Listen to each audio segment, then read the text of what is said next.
லேவியராகமம் 18ஆம் அதிகாரம். இஸ்ரவேலர் குடியிருந்த தேசம் எது? எகிப்து.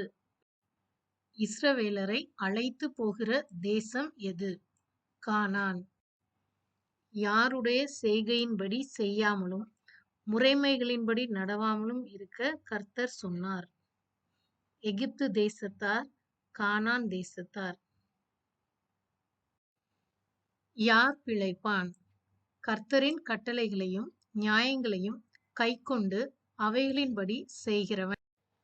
தகப்பனுக்கு நெருங்கின இனமானவள் யார்?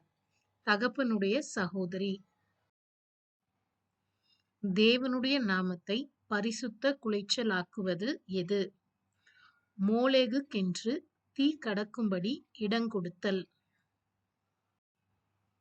எது அருவருப்பானது? ஆணோடே சம்யோகம் பண்ணுவது. எது அருவருப்பான தாறுமாறு? ஸ்திரீயானவள் மிருகத்தோடே புணரும்படி அதற்கு முன்பாக நிற்பது. தேசம் தன் டேஷ் கக்கி போடும். குடிகளை.